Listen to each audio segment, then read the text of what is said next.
Hello, this is Tony Heller from RealClimateScience.com. I learned from CNN once again this morning that history began about 30 years ago.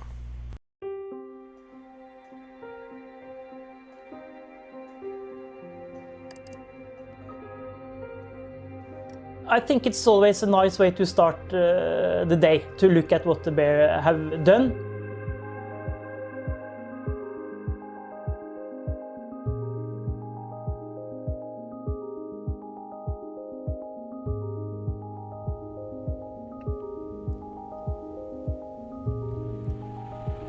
Wow, it looks like your SUV really messed up the climate in Svalbard. According to CNN, during the winter, Svalbard used to be almost surrounded by sea ice. But unlike CNN, I'm one of those people who doesn't believe that history began 30 or 40 years ago. According to the U.S. Weather Bureau, 100 years ago there was no ice around Svalbard the entire winter. Monthly Weather Review, November 1922, The Changing Arctic. The Arctic seems to be warming up.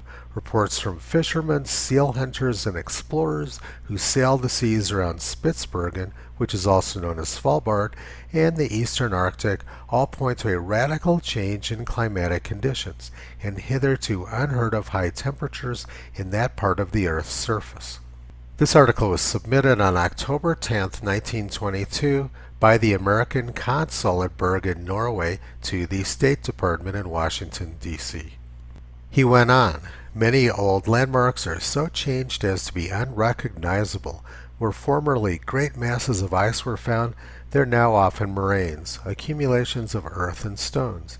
At many points where glaciers formerly extended far into the sea, they have entirely disappeared." Formerly, the waters about Spitsbergen held an even summer temperature of about 3 degrees Celsius. This year recorded temperatures up to 15 degrees Celsius, and last winter the ocean did not freeze over even on the north coast of Spitsbergen. This story was very widely circulated around the world. Here's an article from the Washington Times which included a map.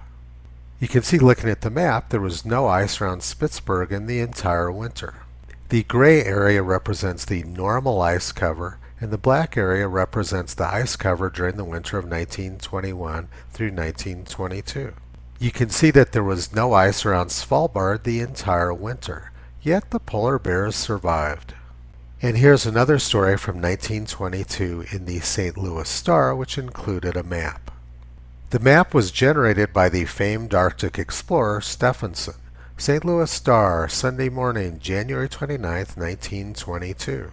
This map is interesting because it shows that not only was there a lack of ice around Svalbard, but there was a lack of ice around much of the Arctic. Climate alarmists always say that the Arctic Ocean used to be full of very thick multi-year ice, but Stephenson told a different story 100 years ago. He showed that the ice between the North Pole and Alaska was young, thin, moving ice.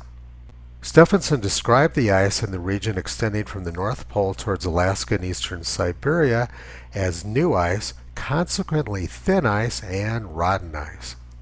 This is a completely different story than the fake story which climate alarmists tell us now. Here's an article from the Daily Mercury in Australia from 1923. North Pole melting. Many glaciers vanished. Is the North Pole going to melt entirely? Are the Arctic regions warming up with the prospect of a great climatic change in that part of the world? Science is asking these questions. Let's look at what else was going on in 1923. Medford Mail Tribune, 29th of December 1923. Glacier National Park melting at rapid rate in scientists' opinion. Spray Glacier, studied by Professor Waterman, has lost 1/4 or perhaps 1/3 of its ice in the past 18 years. He said, if this rapid retreat should continue, the professor added, the glacier would almost disappear in another 25 years. So 100 years ago, scientists were predicting that Glacier National Park would be ice-free by 1948. Yet there's still plenty of ice in Glacier National Park, and they just took down their signs last year predicting that the ice would be gone by the year 2020. 100 years ago, carbon dioxide levels in the atmosphere were near geologic historical lows. so it's going to be pretty difficult to blame melting glaciers and an ice-free Svalbard on carbon dioxide. Now let's go back in time to around the time when Stonehenge was built. There was much less ice in the Arctic, and in fact the Arctic Ocean may have been periodically ice-free. Carbon dioxide levels were very low in the atmosphere at that time, so any scientist who tries to blame this on carbon dioxide is completely incompetent. And polar bears survived this episode just fine, so apparently they don't need year-round ice after all, as climate alarmists claim. Hubert Lamb from the British Met Office was the leading climatologist during the 1970s in the United Kingdom. He published this photograph of a 5,000-year-old tree stump right at the edge of the Arctic Ocean. He said, "This tree in what is now tundra shows wider growth rings than the nearest present-day spruce forest 80 to 100 kilometers further south. This tells us that the Arctic was much warmer 5,000 years ago and all of the permafrost had melted, yet there was no massive methane catastrophe as climate alarmists scream would happen now."